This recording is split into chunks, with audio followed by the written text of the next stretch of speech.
முருகனுக்கும் இந்திராவுக்கும் ஆலத்தி எடுத்து வீட்டுக்குள்ள வரவேற்கிறாங்க. முருகன் இந்திராவை கூட்டிட்டு போறாங்க. இந்திரா கிட்ட சொல்றாங்க, இன்னைக்கு நமக்கு இந்த ரூம் தான். இந்திரா சொல்றாங்க, நீங்க கொஞ்சம் வெளியே இருங்க. முருகன் வெளியே போறாரு கதவை சாத்திட்டு. இந்திரா ஃபேன் போடுற சுவிட்சு சத்தம் கேக்குது. வெளியே இருந்துகிட்டு கேக்குறாங்க, என்ன இந்திரா ஃபேன் போடுறியா? முருகன் கிட்ட இந்திரா கேக்குறாங்க, என்ன இவங்க வெளியே இருந்துகிட்டு கரெக்டா சொல்றாங்க, நீங்க இங்க இருங்க, நான் வெளியே போறேன். முருகன் வாட்ச கலட்டி வைக்கிறத இந்திரா கரெக்டா வெளியே நின்னுக்கிட்டு சொல்றாங்க, நீங்க வாட்ச தானே கழட்டி வச்சீங்க, இப்ப நீங்க வேஷ்டி உதர்னீங்க.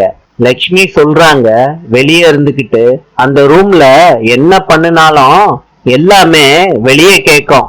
இந்திரா கேக்குறாங்க முருகன் கிட்ட, என்னங்க பண்றது? நாளை சந்திப்போம்.